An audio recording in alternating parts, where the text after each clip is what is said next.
Yo, what's up, everybody? Welcome back to another episode of the GRP. Back at it again on a Thursday, getting ready for this UFC Fight Night, Vegas 113, or UFC Fight Night 266, or just another fucking fight. I don't know, whatever you want to call it. There's so many names for these ones at the Apex. It's an Apex Center card. First normal fight night of the year, though. The rest have been, numbered events, so big cards. We're not going to get anything crazy out of this card. I mean, as far as like names on paper, but it's a decent card. So nothing to stop all your plans on the weekend for, unless you're just that type of fan. I'll watch it on my phone regardless of where I'm at or what I'm doing. Everyone knows that. But I mean, it is what it is. There's a couple other fight events going on this weekend. We got some BKFC has some pretty good matchups on that card. KnuckleMania 6. So whenever they have these KnuckleMania events, they're usually pretty stacked, and they have some good names on that card as well. We'll touch on that one in just a bit. But there's also what up, Maine? All is good. Welcome in. We also have what's happening with you, man? We also have PFL's PFL Dubai is happening as well this weekend. So a few different events, some bare knuckle boxing, and a couple of MMA events. So it should be cool. You know what? I just thought of something. I see all is good is I see his comment there, and he says, GRP, what up, man? I'll give the credit to Infinity. He actually pointed something out to me, which is that I never actually say anything about. I mean, some people know I'm Big E. Like, my name's, that's what that's, you can call me Big E. You know what I mean? Like, I never really say that though. Like, I don't intro the show by saying Big E, like I'm Big E or anything like that. It just feels weird to me. So I just never done it. I guess maybe I should start, because I don't know that. I used to have it on the screen, but I don't know that anybody paid attention to that shit. So I kind of took it away just because it was taking up real estate I didn't really need to take up. And I just noticed something else is turned off too. Introduction, main. Yeah. But I don't know. I just never, I guess I never really paid attention to any of that. So anyway, maybe I'll work that in there somehow, but I don't know if it matters to anybody really. Because saying GRP is fine, because it's like that's what it is. That's what the show is. It just made me think of it though right now, because of the fact that that you said it that way, and I was just like, oh yeah, that reminded me. Anyway, before I go off on a tangent off of something else, I'm trying to get my lower thirds to come up, because for some reason it's not working, which is weird. That's what it feels like in my brain right now, because it's not working, and I actually pushed that on accident. But you know what? It worked. There we go. We'll see if that pops up, but if not, no big deal. Anyway, we got these few events coming up this weekend. My brain's a little shot, a little out of sorts. Only it's been that way the past couple days. I've had some things going on. One of the reasons why I just wanted to just shout it out quickly, because we talked about it on the watch party, because the guys were in here and everyone was saying congrats to Dylan, which is my daughter's boyfriend. Yeah, no shit, Magics. I got my drink right here though, so we're good to go. But they shouted him out on Saturday. Just congratulations to Dylan. He's my daughter's boyfriend. He's a part of the family. He's embarking on a new journey, moving out of state, and he's got an exciting opportunity, and he's following his dreams, so, which is badass. But along with that means my daughter leaves too. Not yet. I might get a little, it might be rough when that time happens, but just thinking about it even is like, damn. It's just kind of like when my younger daughter moved out the first time. Like, it's just one of those things. It's tough. But anyway, I just wanted to shout out Dylan in case he watches this, and if not, just so everyone knows, that's why we didn't have the watch party. I wanted to spend time with, he had short notice to leave, and that was one of the few times we would be able to hang out and get to watch fights one more time. Of course, we're going to, visit and stuff like that, but it's going to be so much harder, few and far between. So that's why I didn't do the watch party on the first numbered event this year. So, but yeah, it all settled in, set in today because he left this morning, and yeah, it's just tough. So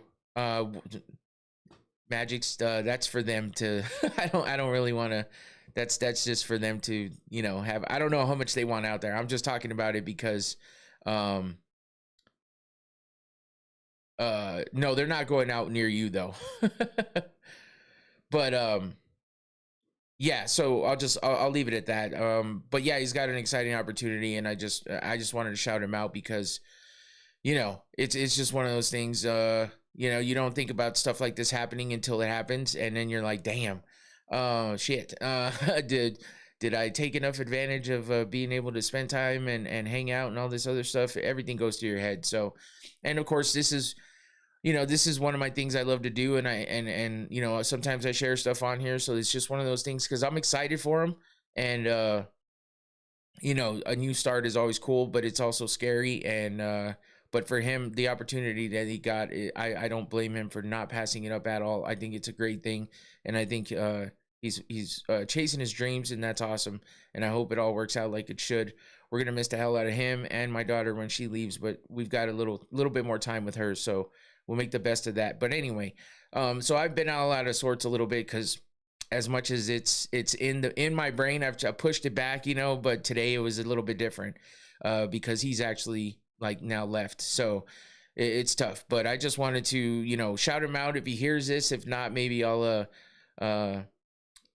that's a good saying. All is good for sure. That makes sense. Yeah, so I just wanted to give him the shout out, and maybe I'll just send this to him later. But it's just one of those things. Hey, this is what I do. I feel comfortable behind the mic, so I get going and I talk about it. And obviously I'm reserved with some stuff because not everybody needs to know everything going on with me. But that was one of the things that was kind of hanging out there, and it's gonna get rough for me when my daughter leaves. So yeah, it's just one of those things I want to talk about quickly and touch on. So. Anyway, yeah, thanks, Magix. Appreciate it. And I know my wife is dealing with stuff in her brain too. So it's a tough situation when you're just used to having people around all the time. And, they're not leaving because they left this world. They're leaving because they're leaving for different opportunities and to move on with their life in other ways. And that's fine because I've always wanted that for my kids. So whatever makes them happy, they have good heads on their shoulders, and they're making good decisions overall. So I can't complain. It could be worse. It just used to having them here, and it's gonna be tough to let go that way. But good stuff in the future. So yeah, Infinity for sure. But yeah, so anyway, I just wanted to throw that out there real quick because it's something that was just on my head. So thank you guys for listening. I appreciate that.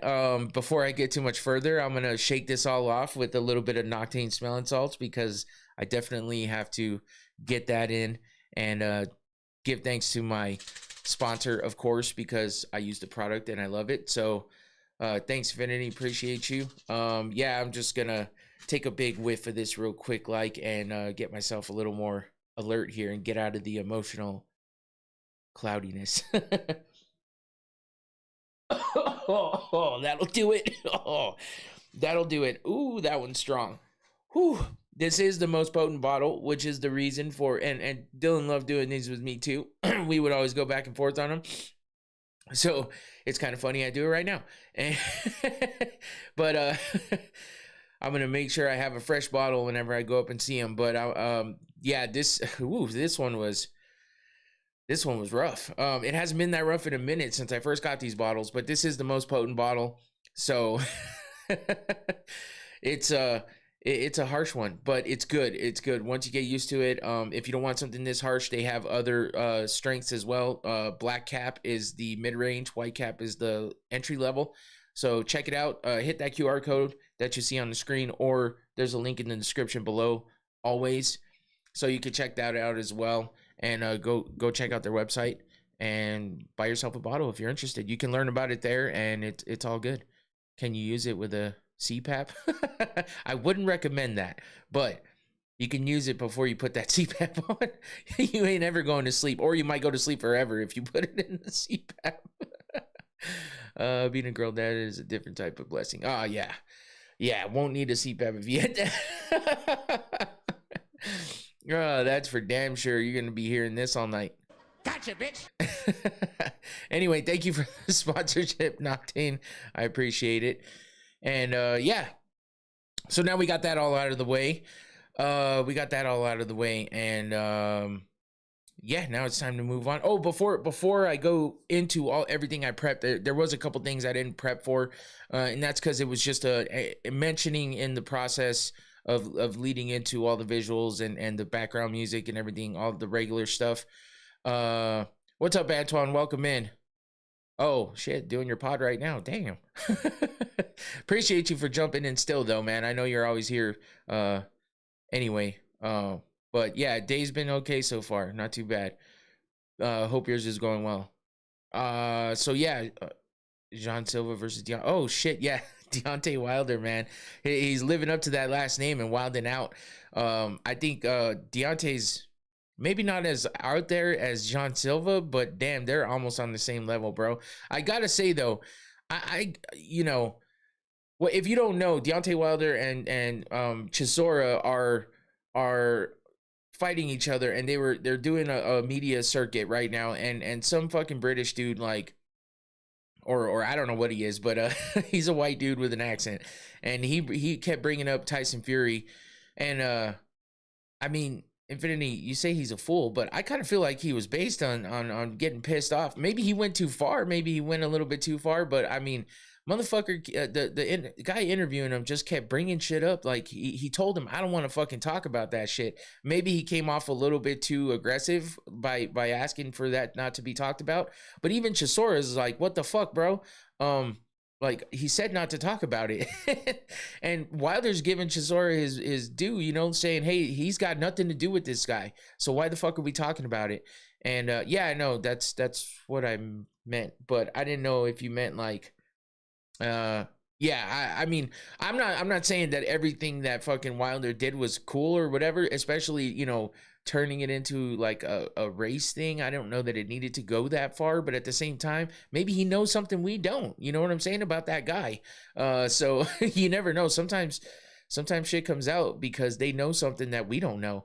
And I fuck, if that's the case, man, all for it. But he gave that dude plenty of opportunities to stop talking about Tyson Fury before he got crazy, and it didn't need to get crazy like that but the motherfucker wouldn't stop. So I would have been pissed off too. I'd have been like, hey, shut the fuck up. I fucking told you. Shut the fuck up. But he did. So yeah, man, Wilder went wild and started wilding out, and he went crazy, and he walked off the interview. And then Chisora got up and said, yeah, man, fuck you, I'm out too. And he got up and left too. Shit was hilarious, man. I mean, honestly. But yeah, I mean, it was hilarious on that aspect, but as far as everything else goes, what that fucking interviewer was doing was stupid. Antoine said, and it's Super Bowl season, how are you feeling? I don't really give a shit about it too much, honestly. Super Bowl's a Super Bowl unless my team or one of my people's teams are in it, and that ain't true this year. So do you grill during the game or before with the pregame stuff? I would probably grill before, if I grill at all. It depends on what I'm doing. I don't know what the hell I'm doing this year. I mean, it's Sunday. At this point, I haven't heard much, so I thought I had a plan. CST, what's up? Phil, the Patriots. God damn it. I don't like the Patriots, man. I'm a hater. But it is what it is. I don't know that they're getting it. I think Seattle's got the upper hand, but you know, the Patriots are the Patriots, so they could come through. But thanks for jumping in, Phil. Appreciate you. Combat Sports Today, always good to have you guys in here, and always good to see that name pop up. But yeah, as far as the Super Bowl goes, I don't know what I'm doing. So we'll see. Because I'm supposed to do the show on Sunday, right? So I don't know if I'm gonna wait it out until Monday just so that everyone watching the Super Bowl can watch the Super Bowl, and I'll do it on Monday for the recap of UFC Vegas 113. So it might just be better to wait and then figure out what I'm doing Sunday. If I don't do anything, I don't do anything. But if I do, I do. Let's just wait and see. Last minute decision. I thought I had plans. Shit didn't work like I thought. So I don't know. We'll get to it. But as far as the Patriots and the Seahawks go, I don't really have a dog in the fight except for I've never really liked the Patriots much. I think Phil does because the area, correct? I think, unless you've just always been a Patriots fan, I'm not sure. But yeah, I know Infinity. That's why I said I thought I was supposed to have something going on and it wasn't. It's not happening now. But yeah, I don't know. Who knows? Maybe we do jump on and do something remotely, but I don't know. I'll let you know. I'll hit you up if you. I know you talked about possibly, but we'll see what happens. Anyway, yeah. So we'll see if I jump in or whatever. Boston represent. Yeah, I kind of thought that's what was going to come from you, Phil. Anyway, other news that I was but wanted to touch on before we get into everything else was John Jones talking about having hip problems, arthritis in the hip, so much so that he qualifies for a hip replacement at this point, which is crazy. Come to find out, I mean, I heard this news and I saw something about it. I had no idea that it came from a supposed, personal interaction with somebody that he didn't think was being recorded, but apparently the person he was talking to had meta glasses on, so they recorded it and of course put it out there, and he wasn't expecting that to happen, but he played it off fine. John No Bones Jones. Damn, son. Oh, that's pretty fucking funny. Oh man. Yeah, Bone on Bone Jones. But apparently that's how bad his hip is, because everybody's been talking about DC, him and DC wrestling in RAF, and he's saying he can't even do that shit because it hurts so much. So one more fight probably from him if they can get him on something big. Otherwise, I highly doubt we see him again, unless he gets on that White House card or they pay him a fucking hella bag. But he already turned down 30 mil, so I don't even know what's gonna get him there. But yeah, that shit was crazy. I don't know, man. Weird to hear about that one. So, man, there was one other fucking thing I wanted to talk about that I didn't prep for. Ilya Topuria. Ilya Topuria's divorce fiasco is over. They settled. Seems like all the court stuff is done, and he's already on social media talking about he's back, he's coming back, and it's looking like the White House card. At least that's what everyone's saying, which makes sense. But what does that mean for John Jones? What does that mean for Conor McGregor? If they have Ilya, maybe they don't need to pull so hard to get one of them in there, even though, they're trying to make it huge. But is Ilya big enough to make it a huge thing, especially if he's fighting Justin, which he should be, because he's got the interim championship right now, the interim title. So they should be, unifying that title. That would be make the most sense. But is that a big enough fight to put on that White House card? Is Ilya big enough on his own to be put on that card against Justin for that title? I know a lot of people talk shit because they're gonna say it's a wash, that fucking basically Ilya wins before he even gets in that cage. But you never know. I'm not in the business of just fucking throwing it all out the window right away, because you never know. But maybe that's a good enough fight. I don't know. But I feel like there's been a lot of talk about Conor McGregor and coming back, and he keeps talking about the White House. The guy from BKFC, the owner, I always forget his damn name, but he's talking about how Conor's the most locked in he's ever seen him, that he seems like the best Conor McGregor you've ever seen, which I don't know how that's possible. He's older. He's been out of the game for way too long. And maybe his mindset is better. I don't know that his conditioning and everything else is as good as it should be, but who knows? They were supposed to start matchmaking already after that first numbered event a couple weeks ago, and we still haven't heard shit. So I guess we'll have to wait and see. But we have one event this weekend, and then we have a week off because it's Valentine's Day, and I figured I guess they figured it's probably not a good idea to do a show on Valentine's Day, so they're taking that week off, and then we go back to back fight nights, maybe back to back, maybe. No, it should just be 2, and then we get a numbered event, which will be the BMF title with Max Holloway and Charles Oliveira. So that's the outlook for the UFC coming up. But until then, we will talk about what we have for today happening on Saturday, which is a few different fights. Saturday morning is the PFL. Saturday night, BKFC KnuckleMania 6 and UFC Vegas 113. Let's jump into that and get started and start talking about BKFC first. So we got KnuckleMania 6, like I said, happening on Saturday. We got two former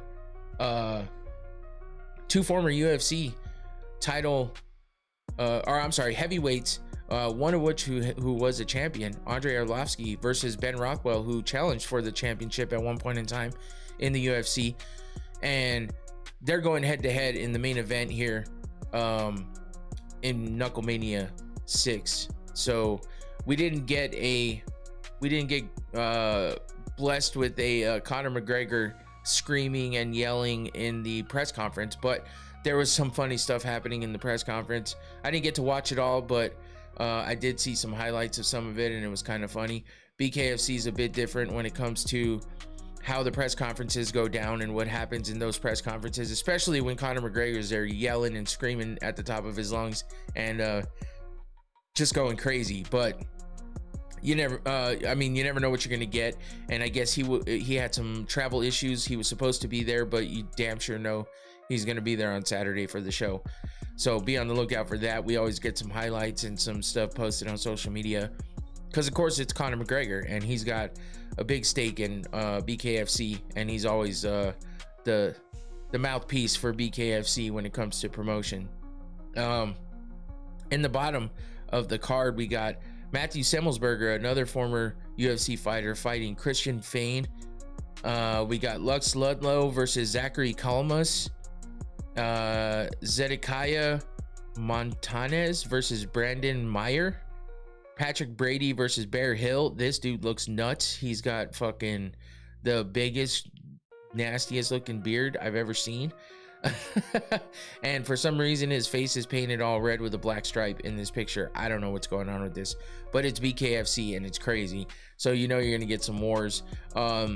According to the owner, I can't remember his fucking name. It's driving me nuts because I think it's Dave something, damn it. Anyway, let me see if I can find it real quick. What is, maybe it says here, no it doesn't, damn. Other information, let's see. Nope, I can't remember his damn name. It's just gonna drive me nuts. But anyway, we got Pat Sullivan versus Charles Felony Bennett. Used to be called Crazy Horse, now his nickname is Felony, and you know you're getting some chaos when Felony Bennett is fighting in any sort of combat sport. He's just insane. I mean, he's seemed to be a little less insane inside the cage, but he's always insane outside the cage or outside the ring or whatever he's fighting in. So yeah, it's one of those, but we'll see for BKFC. I believe he's fought here before, and I think he's fought in BKFC before, maybe not. Dave Feldman, thank you. Yes, yeah, he has. Yeah, he has fought in here a while back in 2019, 2020. Looks like he fought back then, and now he's back to fight again in BKFC. So that should be interesting. Mike Richmond versus Joe Elmore. Richmond is the Marine, I believe, right? He's always involved in some wars, so he'll be fighting Joe Elmore. That's part of. Oh no, it doesn't. Everything says main card. What the hell? Weird. Okay, then we got John Garbarino versus Kane Tomlinson Jr. And these fools were going at it at the press conference for sure. This is one of the clips I was seeing that they were yelling at each other, talking shit. I was just laughing my ass off. It was kind of hilarious. but that seems like it's going to be a banger if they fight as well as they talk. And now you got the women, Jade Masan Wong versus Crystal Pittman. And I'm telling you right now, you'll probably want to watch the weigh-ins tomorrow, because that'll be worth seeing on its own. And if you like the blue and white page, the OF pages, Jade Masan Wong has one. And yeah. And Crystal Pittman is easy to look at as well. So, but these girls can also fight their asses off. I've seen Jade Masan Wong fight before. I believe I might have seen Pittman fight before too. But anyway, they go at it. BKFC fights are always bloody, and they're exciting. So there's a lot of action. Ben Bonner versus Tony Soto is the other fight before you get to the co-main, which is Lorenzo Hunt versus David Mundell. This was supposed to be Yoel Romero versus Lorenzo Hunt, and Yoel Romero got injured or sick or something, so he had to pull out. And that was a grudge match of sorts, because that wasn't Yoel, that was what was his name? Other dude that was in the UFC, crazy motherfucker that went at it with Lorenzo Hunt in the cage after a fight.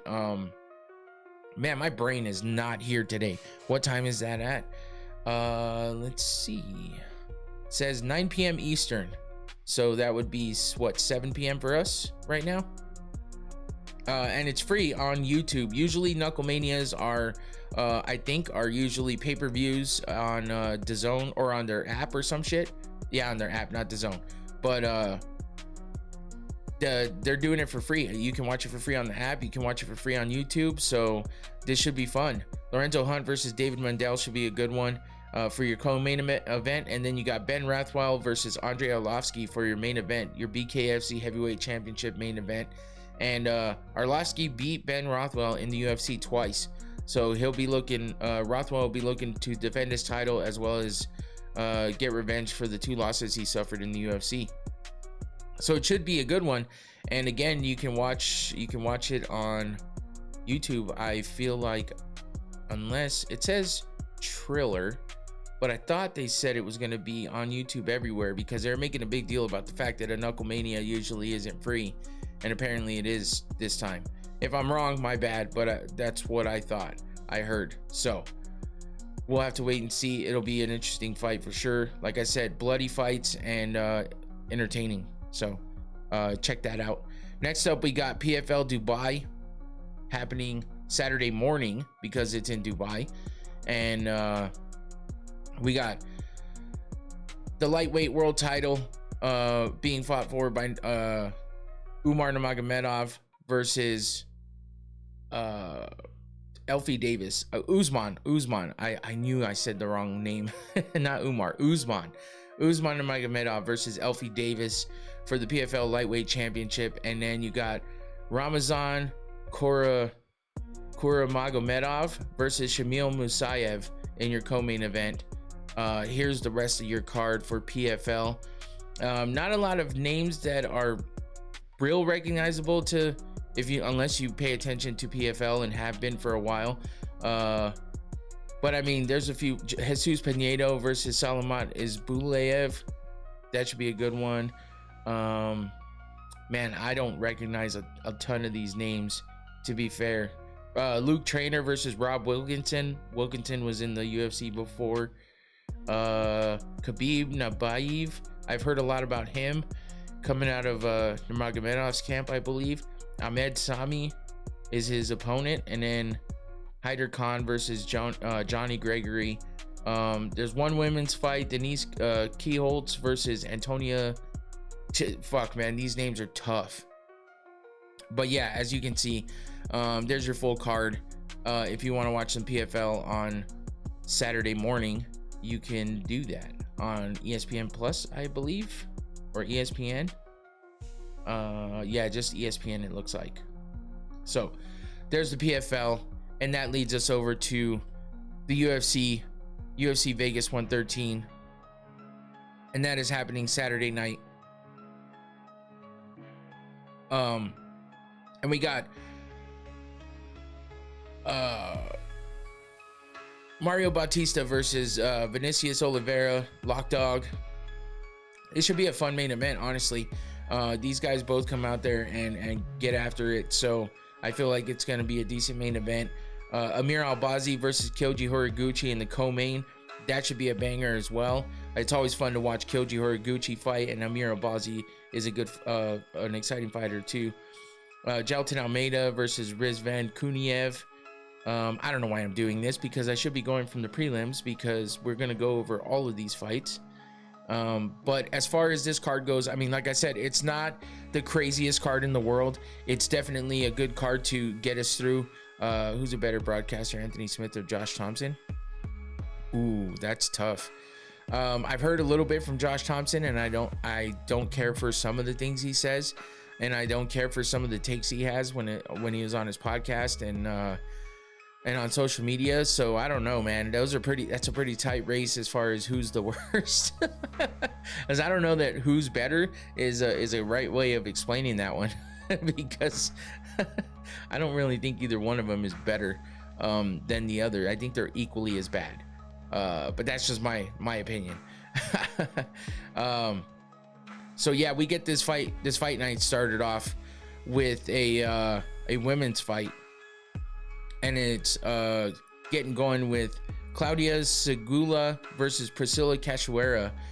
And as we know, Cachoeira is one of those women's fighters that actually has some power, and she's pretty aggressive.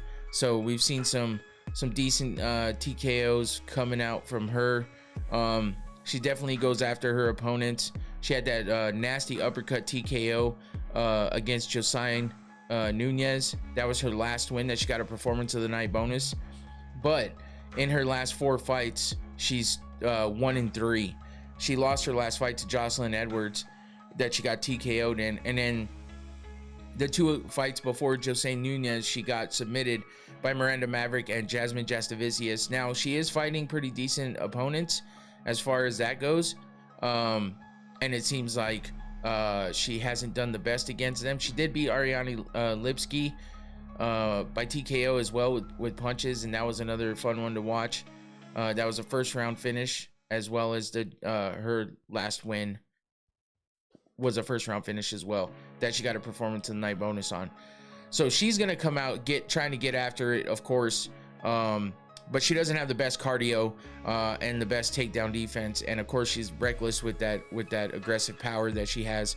So we'll see if Segula can come out and be able to pressure her back and meet her, and maybe, I mean, she's willing to brawl, but I don't know that she wants to get in a brawl with Cachoeira. Maybe the grappling is going to be where she might have a better chance. I think she has a decent amount of grappling and stuff on the ground to be able to get her through. If she can just get Cachoeira down and stay away from that power, that seems to be the best way to beat her. But she's gotten dropped before too as well in her last fight. So, but she is, Segula's hittable. What up, Tyler Fish? Welcome back. She doesn't have the best defensive striking. She is hittable. And she doesn't have a lot of experience, so Cachoeira could catch her in the beginning. It sounded like I did that on purpose, but I did not. So this should be an interesting first fight. We'll see if we get some fireworks out of this one, get a finish out of it maybe, but we'll see. I know Tyler Fish will not be looking forward to that one. But moving on to the men, we got Muin Gufarev versus Jacob Wicklats. I'm sorry, I'm dyslexic all of a sudden. Wicklats is the guy that just beat Patchy Mix not that long ago, and technically got him kicked out of the UFC because that was Patchy Mix's last fight. He fought him to a split decision back in October of last year, and yeah, it wasn't a great fight at all. It wasn't a great fight at all. But he was on a pretty good win streak over in KSW before coming into the UFC, where he made his UFC debut against Patchy Mix and got the win, and got Patchy Mix dropped from the UFC. So it wasn't a great fight, like I said, but he did get the win. And then we got Gufurov, who is coming off of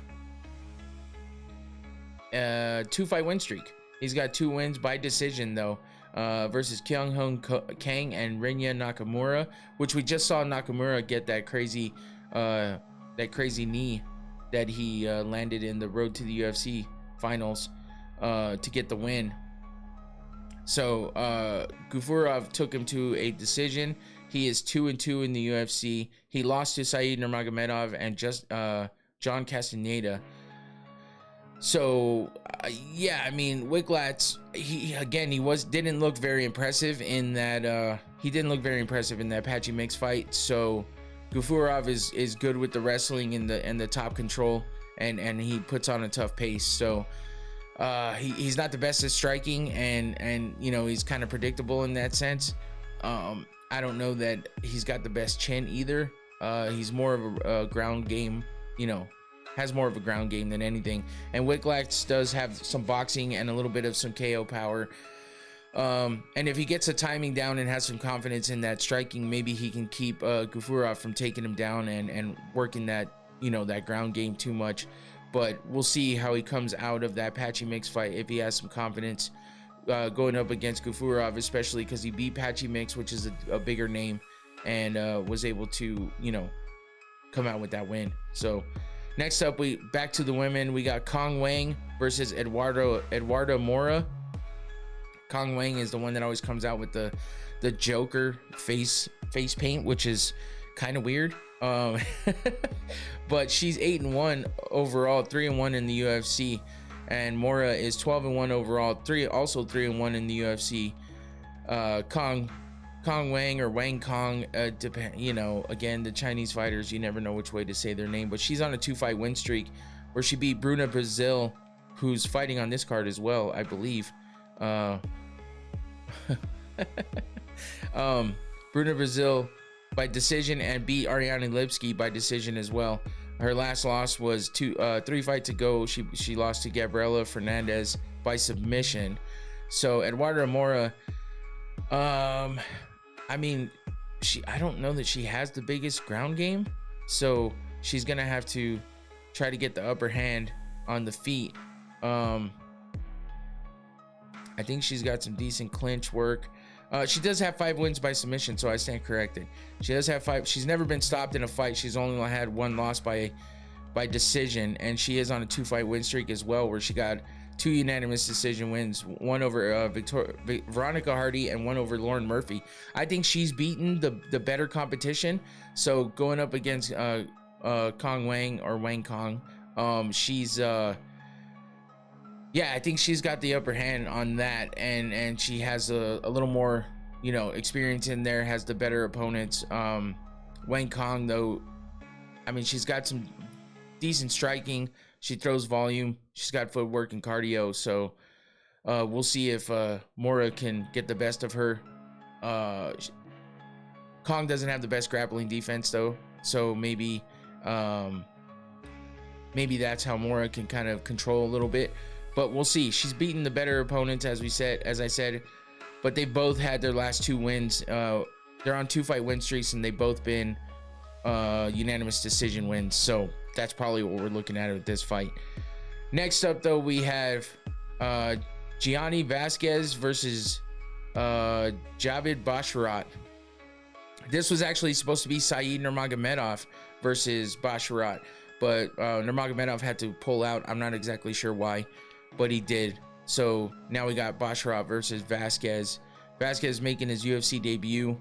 He's 13-4 overall, and I believe he's coming off of a pretty impressive win streak. He's on a 5-fight win streak where he was in UNF and won a title a couple times. So making his UFC debut. He fought in LFA once as well, and in Fury.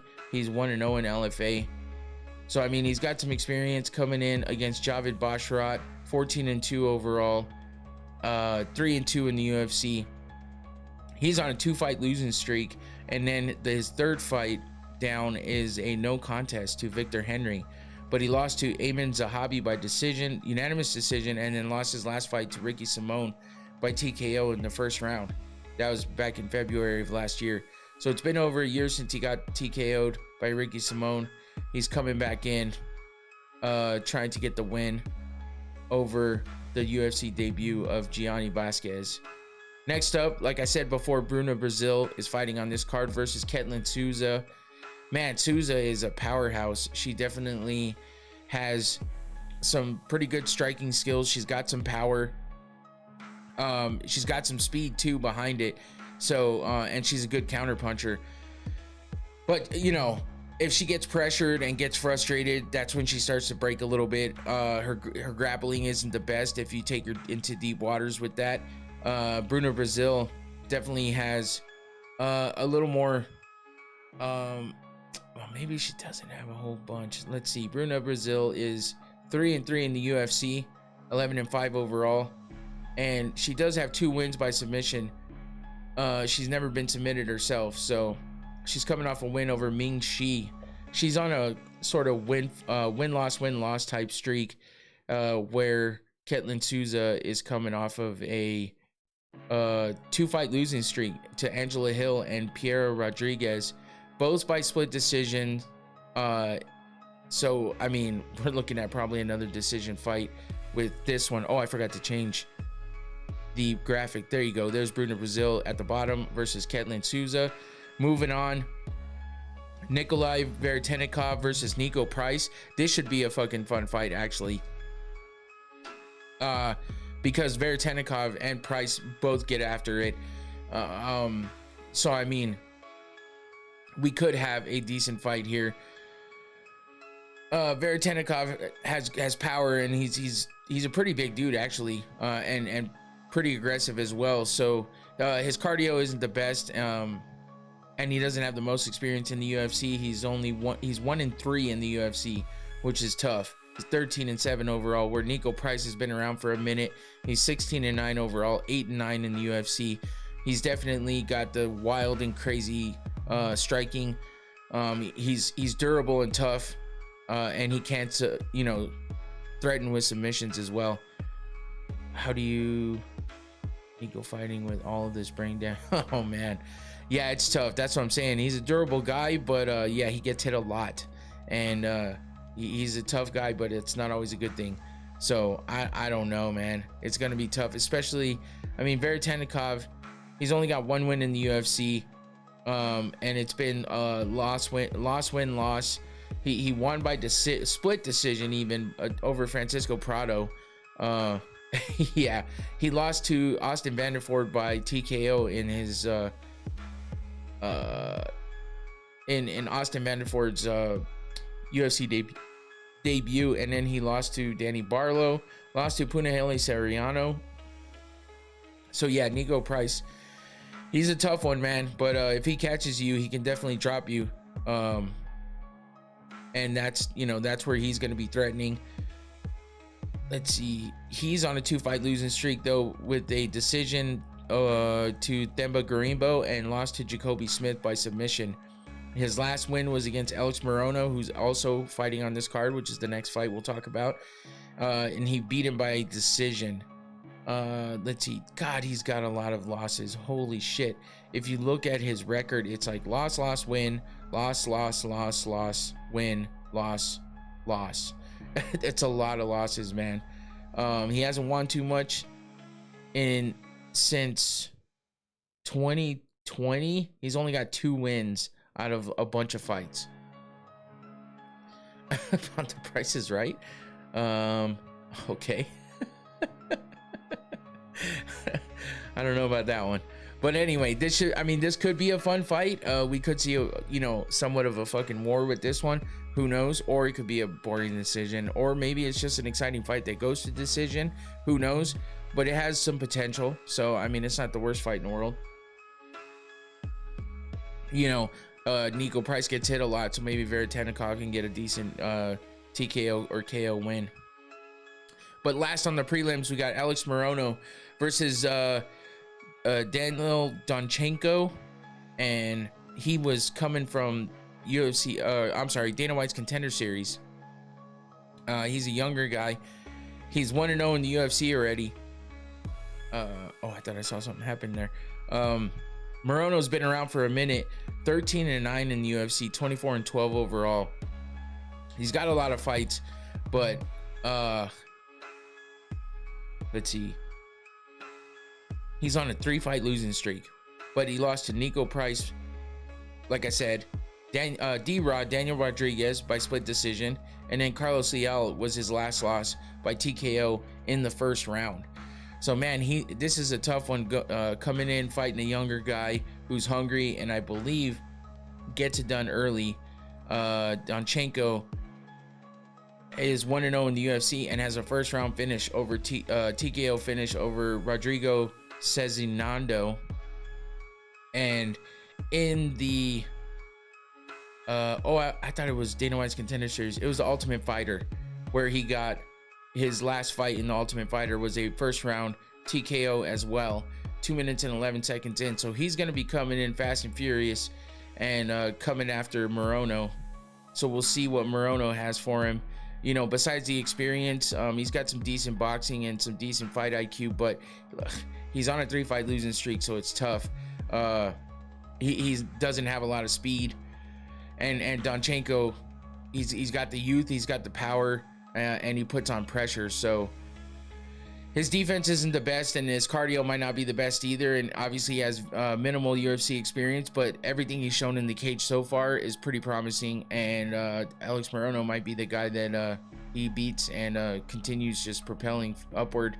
And Morono, obviously on a 3-fight losing streak, he needs to win this one. So maybe there's some sense of urgency there, and he might be able to show his experience and fight IQ in the UFC since he's been there for a minute and get the win over Donchenko. But that should be a good fight leading into the main card. What sport has the most CTE, you feel, MMA or American football? Oh, football, 1,000%. Those are car crashes happening with every play, head to head, almost all the time. You got so many players that do nothing but bang heads with each other. So football for sure.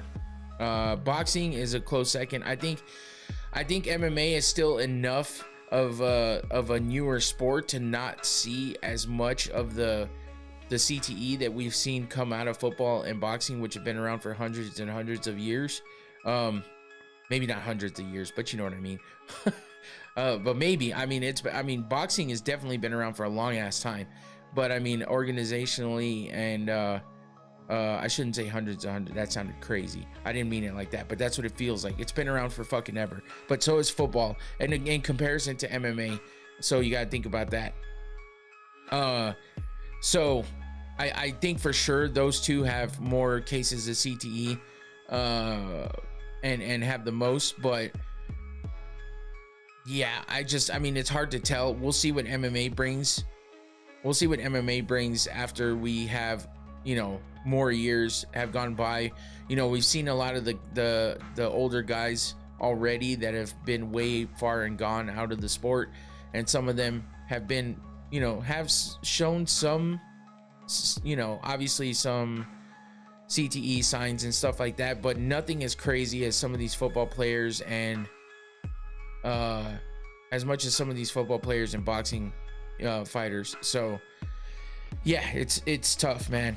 But we'll have to see. I think in give it another 5 to 10 years and we might start seeing some more coming out of MMA, but you never know. I think the newer school guys are training a lot smarter than they used to. They're training a lot smarter than they used to. They're not having the wars in the gym as much as they used to.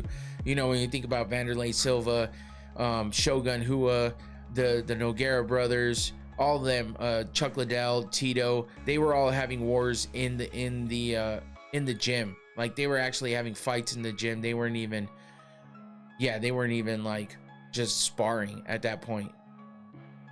Y'all got ham hocks? What the fuck? Morono, Price, and Brazil are dying. Holy shit. Thoughts on Floyd suing Showtime? What's he suing Showtime for? I thought I saw something about that, but I never got back to looking at it. So fill me in. I don't really know a lot about that right now. You remember where you were when the Chris Benoit stuff happened? Crazy. That was, oh, I didn't know that was an ATL. Holy shit. I don't remember where I was, but I remember hearing about it and thinking that was nuts. Because while I've never really been a big WWE fan, I did follow it and watch it by proxy for a while because I had a friend that was really into it. And you know, just being a good friend or whatever, I'm just fucking hanging out, watching shit with them. You know, there was a group of people at that time that would watch it, and I actually saw a few pay-per-view events like WrestleManias or whatever. And then there was fucking Lita, who I thought at the time was one of the hottest, and then you had like Trish Stratus, the women, man, the divas, fuck, back in the day when I was watching was the thing. But yeah, so I remember Chris Benoit, and I was like, holy shit, that's nuts. It was crazy. I don't remember where I was when I heard it, but it was nuts. I had no idea it happened in Atlanta. But yeah, when I was a kid too, I got to go to an event here in Tucson. My uncle actually took me to a wrestling match where I got to see like Hulk Hogan and Andre the Giant and shit, which was nuts. 340 million is the reason. Yeah, but what? I mean, why? What is he? Why is he suing them for that amount? Is basically what I'm trying to figure out. Fuck Floyd, tell him to read a Harry Potter book. Shavkat main. Oh fuck, that was one of the other things I forgot about before we get into the main event was Shavkat. Yeah, the news we got from Shavkat Rakhmonov, which he's been taken out of the UFC rankings at this point because he re-injured his knee and has to get another surgery, which is fucking insane. Like, come on, man, what the fuck is happening here? Get your fucking shit together, my God. I mean, I just heard this and it was like, we were just waiting for you to come back because you already injured your knee and then we hear you injured again. Like, what the fuck is happening? So now he's out of the rankings and everyone's gonna forget about him because it's a whole other version of Dominic Cruz, except he never had the belt. So now it's just like what ifs all over the place. Colby's still in the rankings. Yeah, that's a goddamn shame. I don't know what the fuck that's about, but it's tough, man. It's tough because Shavkat's definitely one of those top guys and he can't get fucking Shavkat won't be the same. No, he won't. And that's what sucks, is like we're never gonna get to know what would happen because he gets injured and then finally we think he's coming back, he's on the verge of coming back, and then he injures himself again. It's some shit. So I can't believe that shit happened. But anyway, let's move on to the main card and we'll start with Dustin Jacoby versus Julius Walker. 11 years difference in age here, with Jacoby being the older guy. 21-9 overall, 9-6 in UFC, 14-2 by KO TKO, so that's a decent number with those double digits in the KO TKO column. 1-2 by sub, which is not great, and 6-5 by decision, not great either. He is on a 2-fight win streak though, while Julius Walker is coming off a win. He's never been stopped in a fight, only lost one by decision. He's 4-0 by KO TKO, 2-0 by sub, 1-1 by decision. He's 1-1 in the UFC, and he's 7-1 overall. So he suffered his first loss of his career in the UFC. Dustin Jacoby, though, has been around for a long time. He's got 14 KOs, though, man. That's impressive. Julius was supposed to be more athletic than what he has shown. Oh, yeah. It's weird, too, because you kind of look at this picture of him, and you kind of think to yourself, like, I mean, he looks like he's in decent shape, but he kind of looks like he's not the most athletic guy ever. Just by his stature, I don't even know why. Either way, Jacoby is on a 2-fight win streak. Like I said, I got confused there as to who the fuck I was looking at. But he's in his 2 wins are by TKO over Vitor Petrino and Bruno Lopez. He got a performance of the night bonus with that win over Vitor Petrino, and that was in the 3rd round. He beat Lopez in the 1st round. He's in great shape. When you see him on TV, he just be huffing and puffing early. So his cardio sucks. But yeah, Jacoby, before those 2 wins in a row, he had 2 losses in a row to Alonzo Menifield and Dominic Reyes.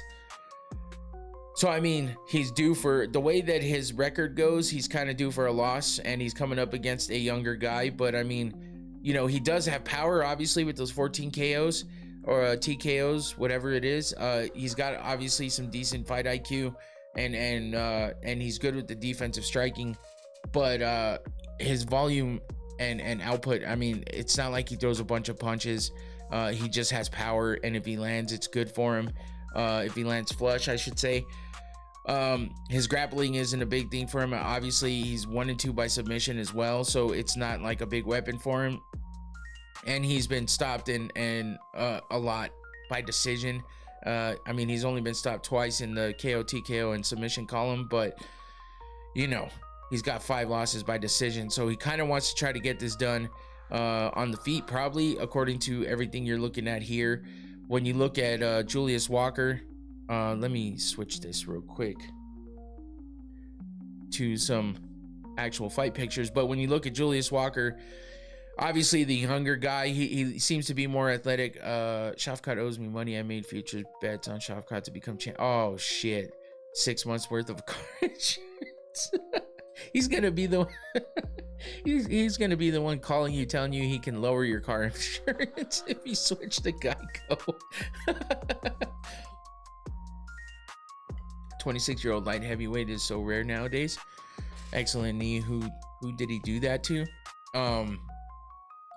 I don't remember. That is, let me look at his opponents, because he Carcaria, Rafael Carcaria, I believe is who that was, because his other opponent who he lost to was Alonzo Menefield, and that's definitely not Alonzo Menefield. So he did get a fight of the night bonus when he fought Alonzo Menefield, even though he lost that one, and it was by split decision. How do you feel about Jacoby's longevity? I don't know, man. He's not one of those super overly impressive guys. I think he's just like he's just a good fighter. So do you think Michael Morales has a chance of pulling the greatest upset in UFC history?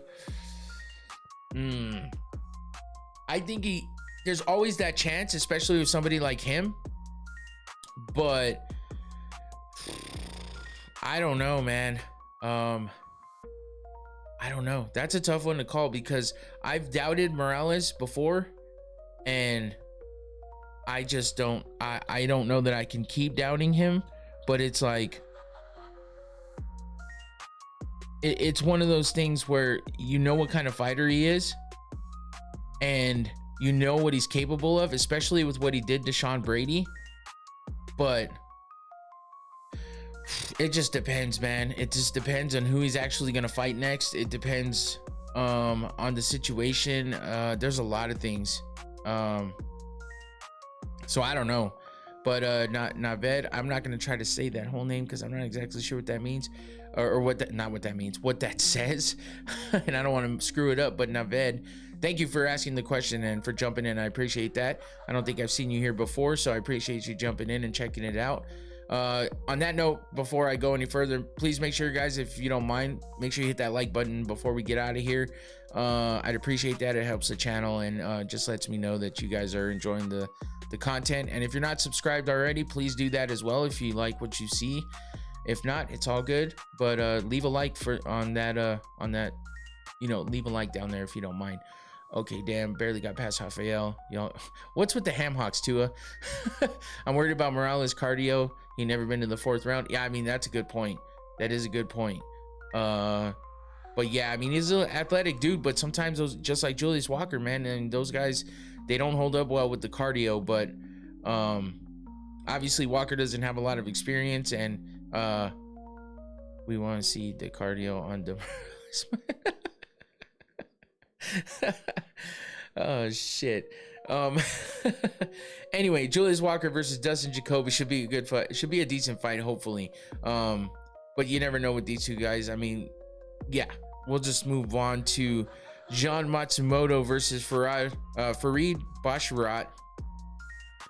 Matsumoto, 17-1 overall, 3-1 in the UFC. Hasn't been stopped on the feet or on the ground. He's got three KO TKO wins, 6 submission wins, and then he's 8-1 by decision. He's coming off a win. Basharat, 14-0, 5-0 in the UFC. He's on a 5-fight win streak, obviously, because he's got, you know, he's got 5 wins in the UFC. I usually just put the win streak for what they have in the UFC, unless it's their debut. but obviously he's on a 14 fight win streak because he's 14-0 overall. Only one win by KO TKO, but he's got 6 wins just like Matsumoto on the ground, and he's got 7 wins by decision and undefeated. So that should make it interesting. Matsumoto's a pretty good fighter as well, with only having that 1 loss in the UFC and overall, and that was to Rob Font, who is a tough opponent, and it was a split decision. So, you know, it wasn't like it was a blowout on him. But Miles Johns was who he won who he beat in his last fight and got a win over, and that was by split decision as well. His last finish was by submission over Dan Argueta back in April of 2024. He's had a lot of decisions on his record, so you know that's something to think about there. While Basharat being undefeated, his 5 wins in the UFC have come over Chris Gutierrez, Victor Hugo, Taylor Lapalus, all by unanimous decision. Those were his last 3 fights. And then Clayton Rodriguez, he beat by submission. And then Damone Blackshear, he beat by decision as well. Not to mention his Dana White's Contender Series fight that got him into the UFC was also a unanimous decision. Not to mention all of the decisions he's gotten are by unanimous. So, you know, decision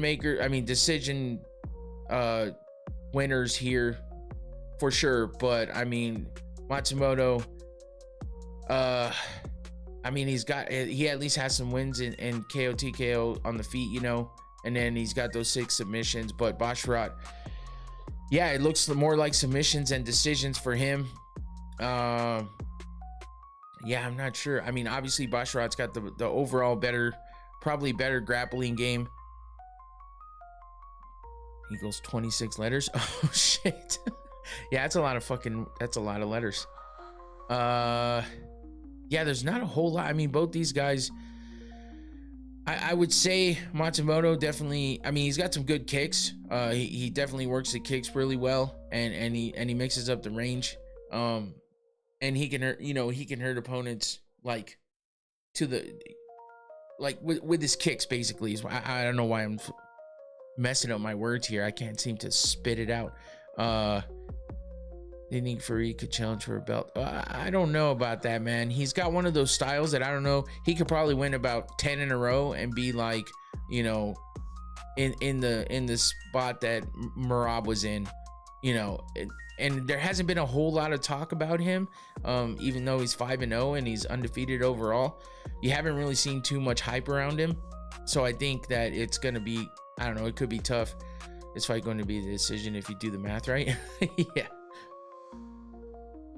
It makes sense. I was trying to make a case for Matsumoto, but I mean, they're both, I mean, it could be a boring ass fight on the ground, really.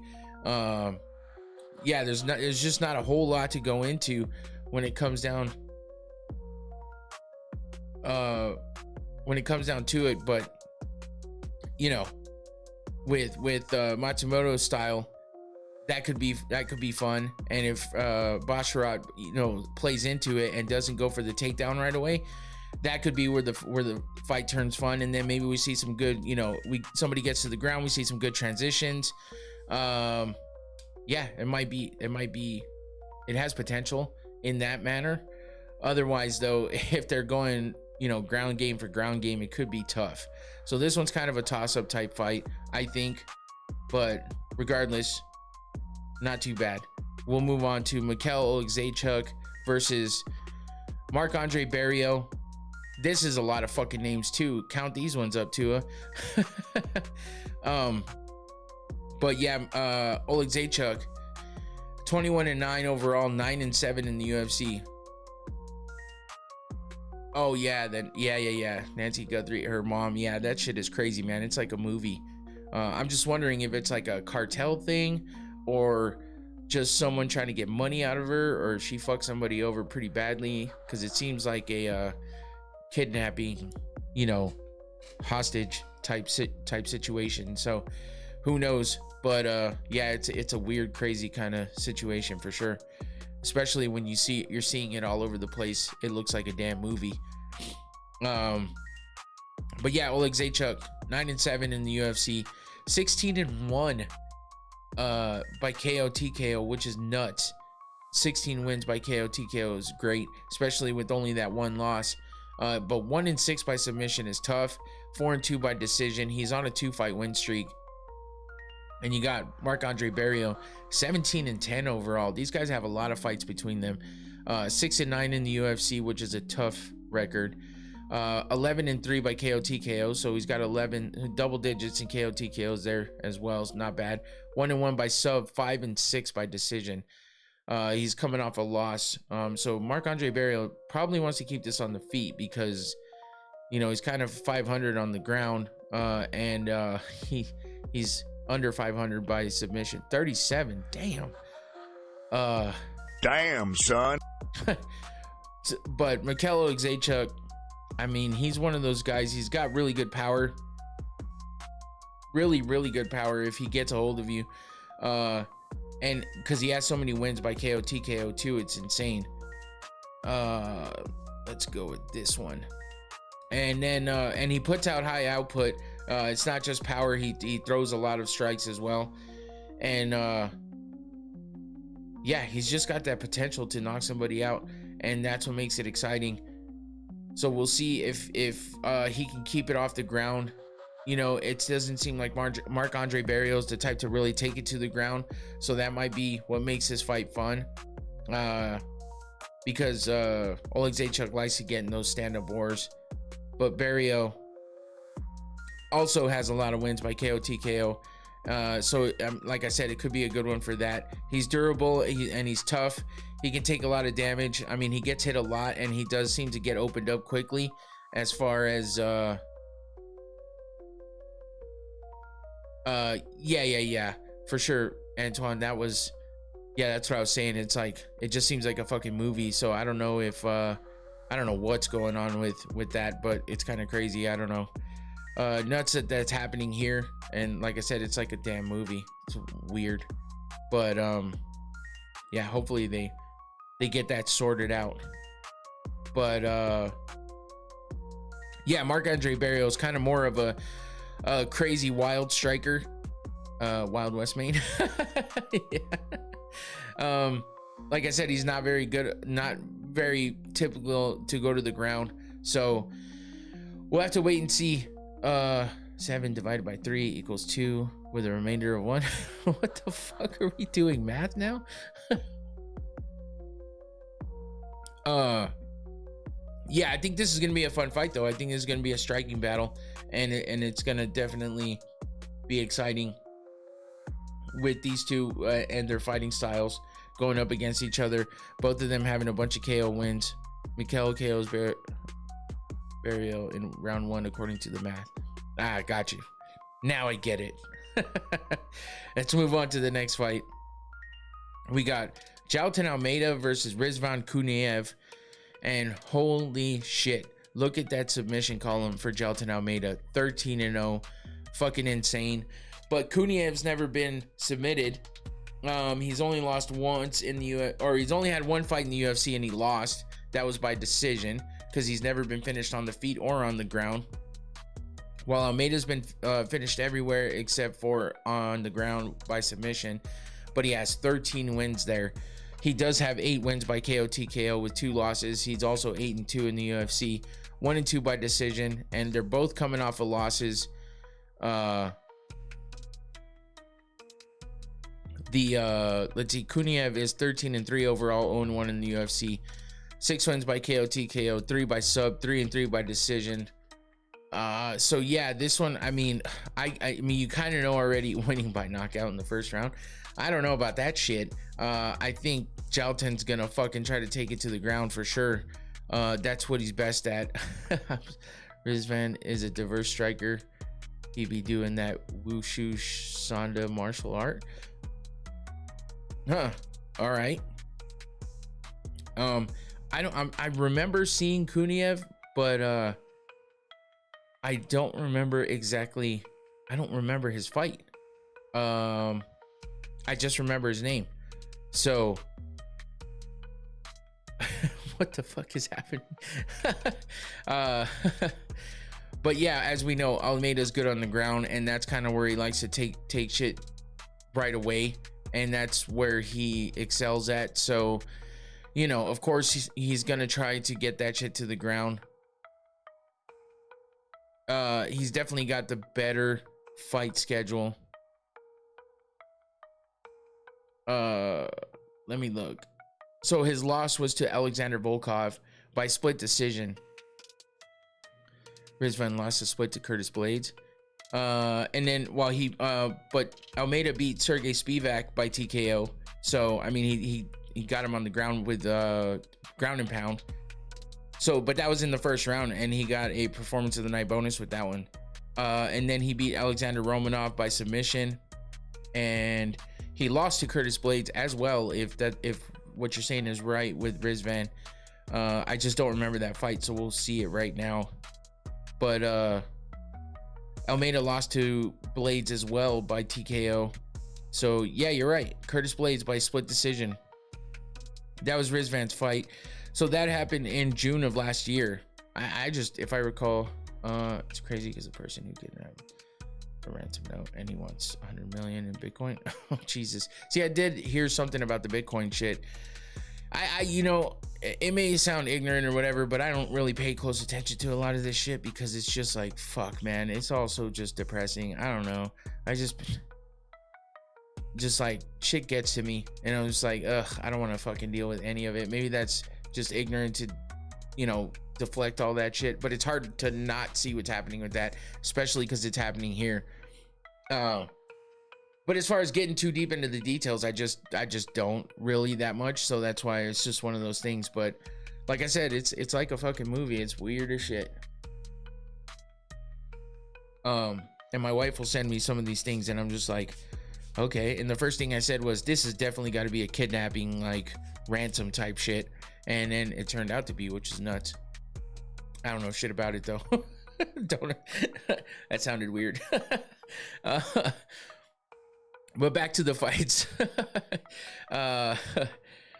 Yeah, Curtis Blades is who Rizvan lost to, but I mean, he's coming from Dana White's Contender Series, where he got a win by TKO over Hugo Cunha back in August of 24. He fought to it was overturned to a no contest with Renan Ferreira back at the PFL. He actually fought in Dana White's Contender Series before that last one that got him into the UFC, where he won by TKO, but didn't get a contract apparently. So unlimited trip Scampy.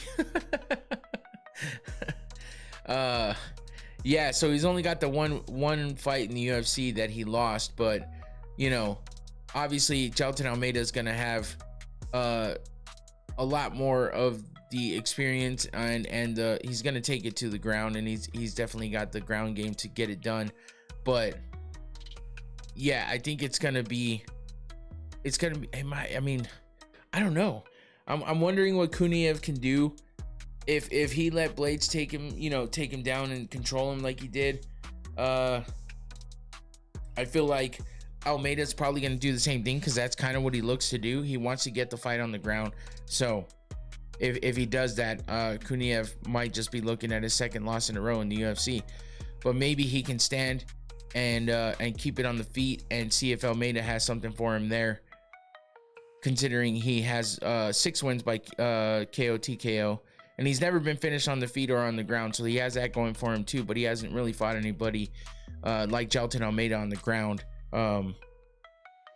So I mean, Curtis Blades got him with the wrestling. Yeah, it's just one of those things, man. I just keep going back and forth in my head about how this one could wind up, but I think it has potential to be a boring fight, but it might, you know, we might get something decent out of it. We'll see. I think Jailton decides to keep it on the feet.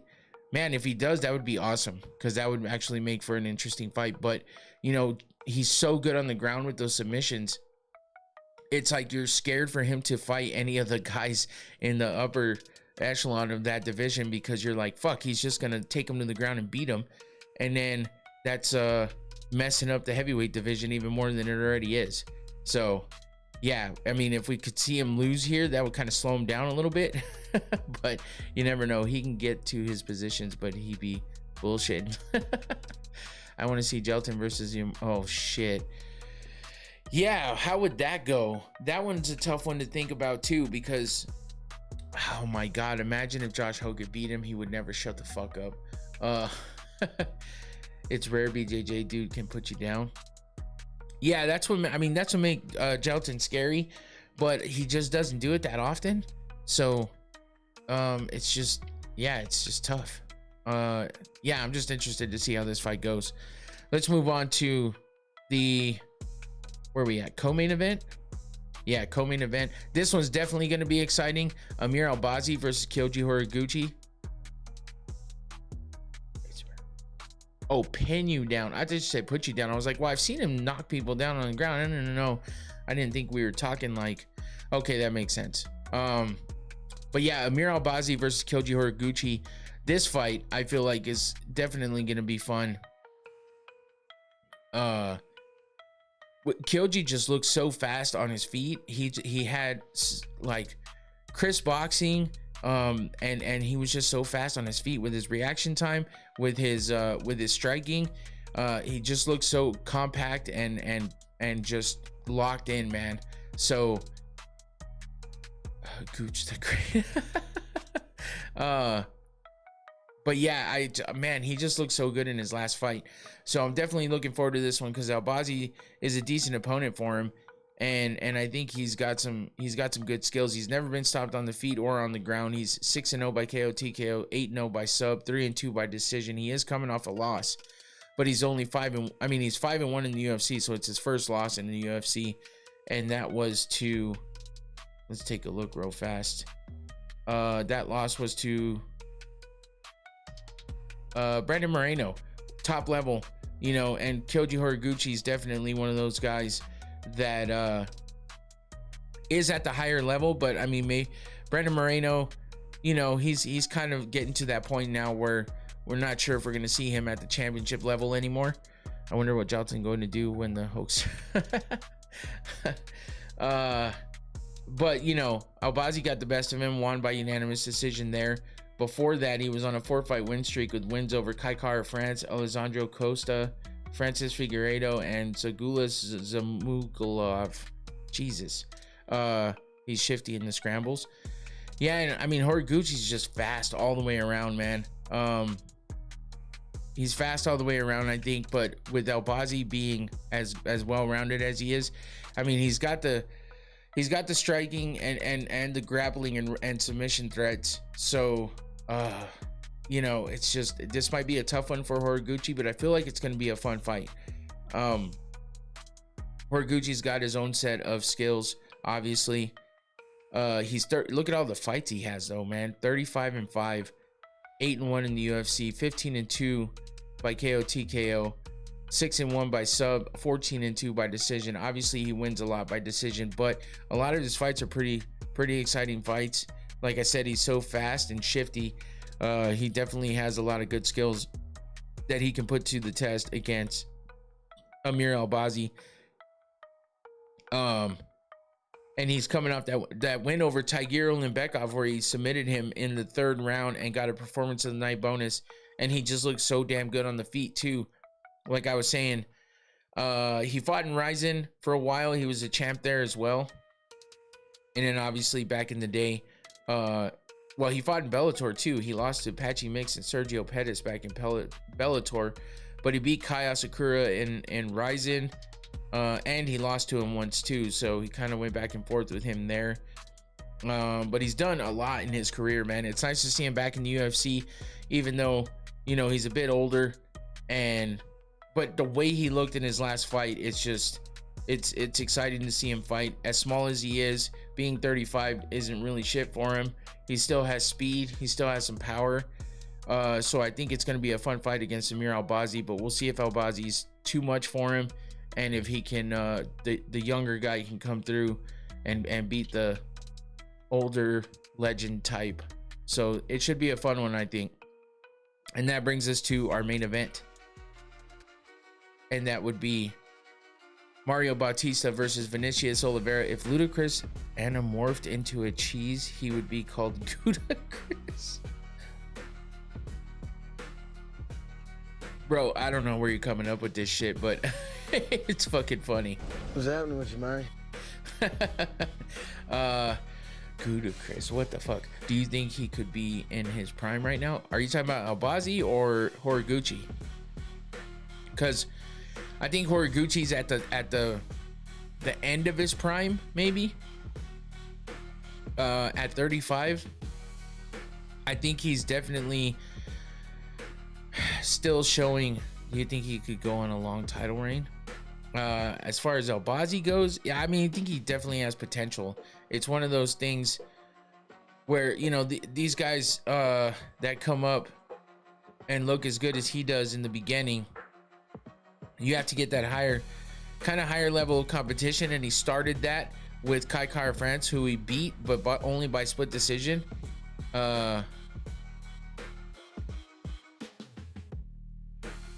Oh, have you ever seen Don't Be a Man? Oh yeah, that's one of my favorite all-time movies. For sure.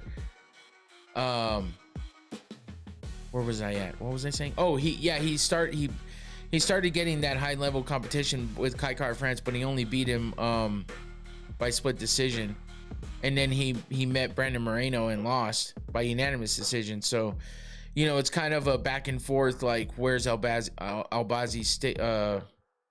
where's he sitting at? You know what I mean? Why did you bring up Don't Be a Menace, though? That's what I was wondering. I was kind of wondering where that came out of nowhere. But yeah, it's definitely a good one. Also, have you ever seen True Detective on HBO? I have seen True Detective for sure. It was a good show. It's kind of one of those that, for me, is tough when there's like a different like plot every time, but at the same time it's also interesting. So yeah, it was a good show for sure. But yeah, I mean, with Bautista versus Oliveira, Lock Dog, that's probably why you brought up Don't Be a Menace. I just looked at Vinicius Oliveira and remembered. Holy shit, I'm fucking slow today, man. God damn, my milk and magnesia. Another one. Season 1 was 100% the best season of True Detective for sure. Yeah, Locked Out. Yeah. Oh man, I'm fucking slow today. Shit's funny though. Yeah, it's definitely one of my all-time favorite movies. I when I was younger, I watched it like fucking 1,000 times. It's crazy. That one and Friday were like in my rotation all the time. I watch those movies so many times, it's insane. But Bautista's coming off a loss. Oliveira's on a 4-fight win streak, but Bautista, wait, is he coming? He's not coming off a loss, is he? Hold on. I feel like that's wrong. I might have messed that one up. Let me see. He is coming off a loss. Oh, that's right. He lost to Umar Nurmagomedov. I was thinking of the win over Patchy Mix. So I was thinking about that, but he lost to Umar Nurmagomedov. That was a tough loss, but Umar's a different type of opponent too. So, you know, with Bautista, he's definitely got to watch out for Oliveira on the feet. Oliveira's 4-0 in the UFC. Bautista's 10-3. I didn't realize he had that many fights already in the UFC. 3-1 by KO TKO, 6-1 by sub, 7-1 by decision.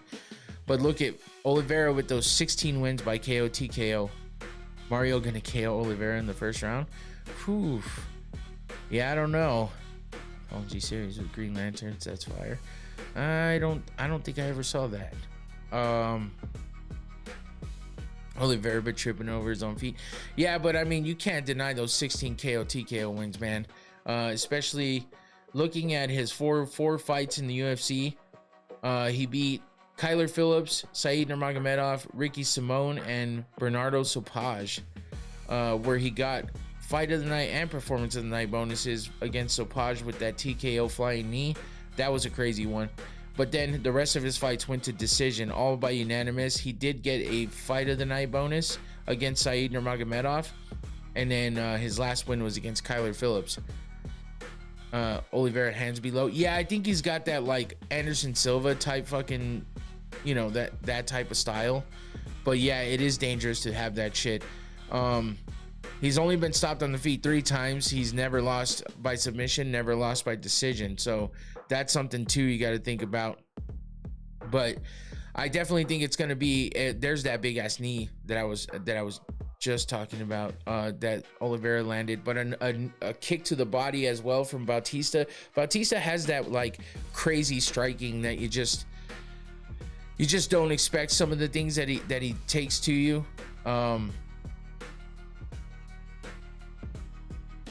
Oh, okay, you guys are talking about that show. I was like, what the fuck?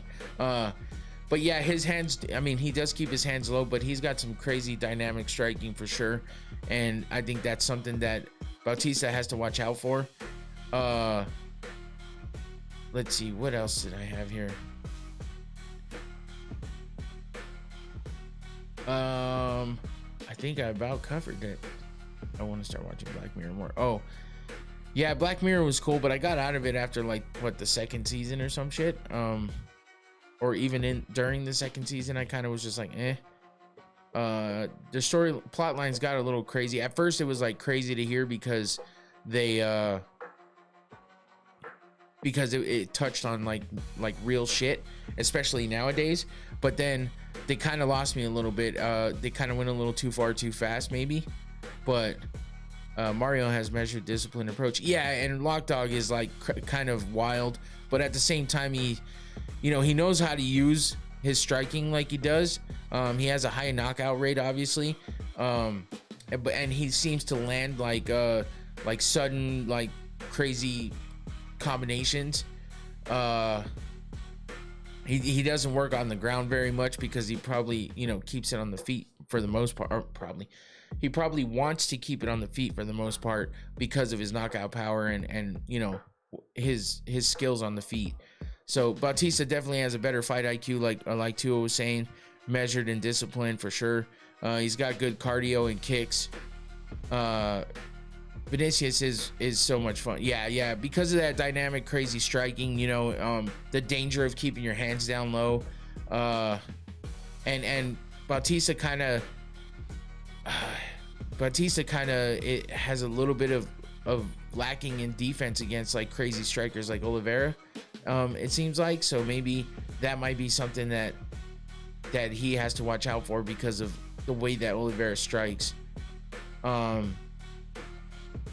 because he can definitely finish the fight, and it's just one of those things. I'm going back and forth in my head here because I do like how Bautista fights smart and all that, but with the wild, just kind of unpredictable style of Oliveira, it might mean that Bautista seems to maybe lose against guys like Oliveira.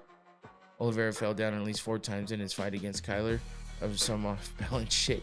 Yeah, but I mean, that doesn't take... I mean, if the guy doesn't capitalize on that... But it seems like even if he does try to capitalize, Oliveira still finds a way to get up quickly, and then he's still able... You know what I mean? He may be off balance for a second, but he's still able to get up and work that striking. So... It's just one of those toss-up fights. It's going to be crazy, and I feel like it's a fun main event. It's not like the biggest one ever, but I think it's a fun fight and a fun card overall.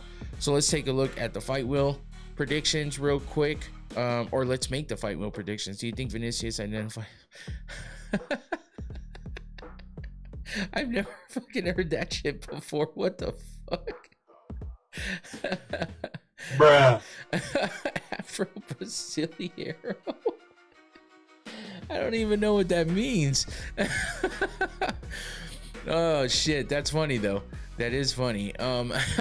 So yeah, the fight wheel predictions last week went 3-2. So not horrible. I mean, it's a winning pick, but yeah, it's close. So let me get rid of that. 3-2 last week, not too bad. Let's see if this week can get better. I think I went 3-2 with the fight wheel predictions the past 2 weeks.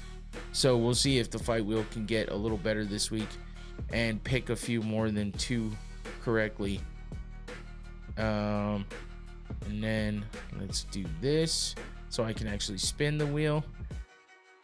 And then let me go here. All right, here we go. First spin. I think that's how Brazilians that are black refer to themselves. Oh, I didn't know that, man. It just sounds fucking funny. I thought you were just trolling. All right, here we go. First fight wheel prediction of the night. And we got Michelo Zaechuk beating Marc-Andre Barriault, right? Yes. And that's kind of how I see that fight going. So that's actually not a bad call. I'm gonna put Mikel because Oleg Zaechuk is a fucking long ass name. At least if it was Marc-Andre Barriault, I would just write MAB. But Oleg Zaechuk is a long ass name to write. Let's get rid of that one. His wheels on point so far. Yeah, one down. I agree with that one so far. So let's go with our next fight wheel prediction. And we got Mario Bautista, the smarter, more calculated fighter to beat the wild, crazy Vinicius Oliveira. But I'm not sure that that's the way that's gonna go. But I think it is a lot closer than most of the other fights. So there's your second one. Oh shit, all right, let's see who we got for our third pick. And it is Kuniev. What do you fucking see in the future, Tua? Oh shit, those are some good fucking guesses right there. Kuniev is your third fight wheel prediction to beat Jailton Almeida. That one's tough, man. I'm not sure that that's the way that's gonna go down.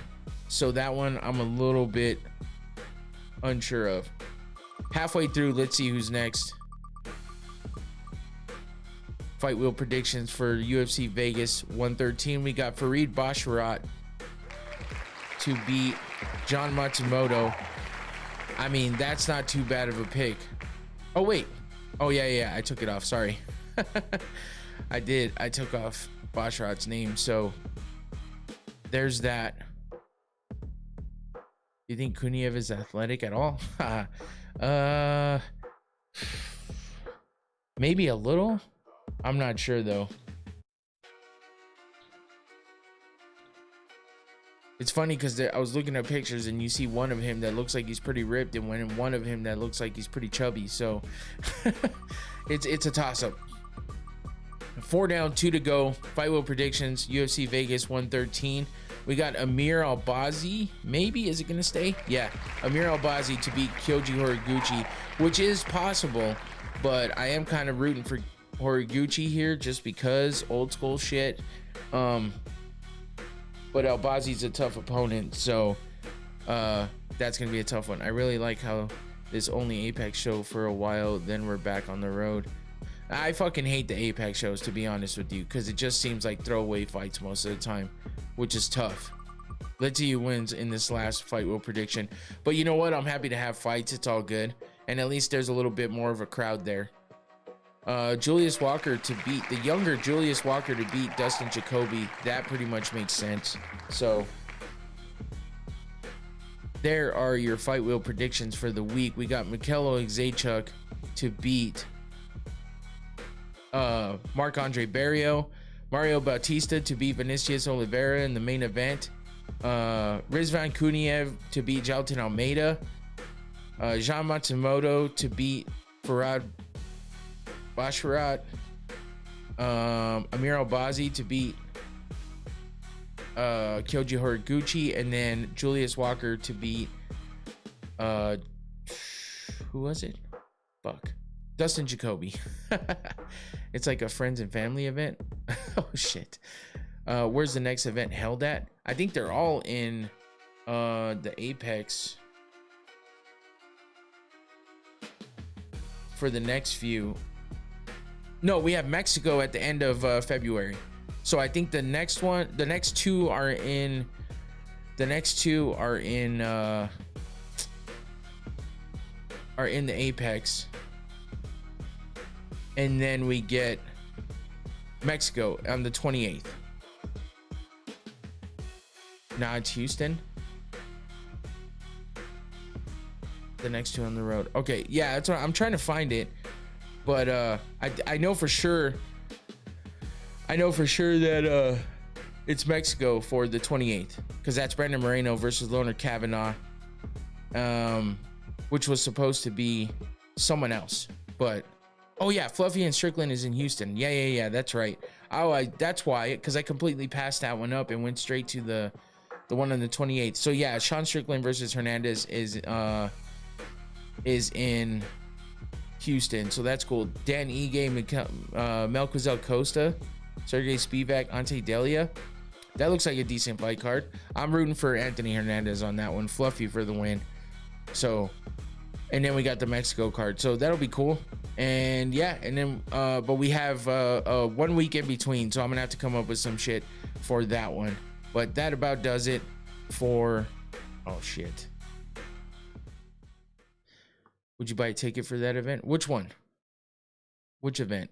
Strickland and Hernandez? I don't know. That's not that great. None of these fight nights are really that great, honestly. There's a couple there's a couple that I mean a couple fights I like off of them, but I'm not sure that, like, especially that Brandon Moreno, Loner Kavanaugh, that's not really the most exciting fight ever. How good do you think Usman Nurmagomedov is? I think he's pretty damn good. It's just you know, he seems to get to that very top level and just can't get the win against Merab. But Merab might just have his number, so maybe he'll have more maybe he'll have more luck against Piotr Jan. But not if Jan fought the way he fought against Merab. He's going to be able to definitely get the best of Umar. You know, Umar got hurt during that fight with Merab too, so he really couldn't show his true potential, I guess. But I think Merab was just on a legendary run that it's tough to say whether you could have beaten him or not. It took somebody like Piotr Jan to beat him at the perfect time. Would you go to a UFC in Arizona? Yeah, I've been to two of them that have been here. The last event I went to was, I think, 2019. So it's fun. I mean, that's Umar, not Usman. Did I say Umar? What? Oh, fuck. No, you're right. My bad. You're right. I did this earlier. I said Umar when it was Usman. I did the whole backwards shit. I don't follow Usman that much. I think he's pretty damn good. He's obviously a champ. I would love to see him in the UFC to see how he would do in the UFC against that type of competition. So yeah, I'm sorry. I did that again. It just, you know, with the names are so damn similar. It's insane. But Bo versus Colby needs to happen at the White House. Yeah. You saw Larry Fitzgerald made the Hall of Fame tonight? No, I didn't. I don't follow that shit very closely, honestly. Honestly, fucking MMA is some of the shit I follow the most. Everything else is just kind of in passing, which is bad in some cases, but you know. That was Israel versus Marvin Vettori 2. Oh, maybe it wasn't that one then, because I did not go to that one. The last one I went to was Cain Velasquez versus Francis Ngannou, when it ended in like seconds, like 10-20 seconds or some shit. So that was the last one. I don't remember what year that was. Usman going to win the lightweight title from Ilya when he comes to the UFC. Oh shit. Okay. Donut or pancake? What the fuck? I'd probably pick a pancake. I don't know. Usman beats Max and Charles, not Ilya and Armin. Do you go to UFC 274? That was just no, I didn't. I wish I could have, but I didn't. But yeah, anyway, that's it for me. I'm not sure yet what I'm gonna do on Sunday, if I'm gonna come back directly on Sunday for the recap of UFC Vegas 113. If I'm not here on Sunday, then make sure you tune in on Monday, because I will do it Monday for sure. So yeah, thank you to everybody in the chat who interacted, and thank you to everybody who watched. Make sure you hit that like button, please, before you get out of here. I'd appreciate that. And if you haven't subscribed, then please do that as well if you liked what you saw. That's it for me. I'll be back on Sunday or Monday, either way. Thanks, all is good. Thank you, Infinity. Appreciate you guys. That's it for me. I'm out of here. Take it easy. Peace.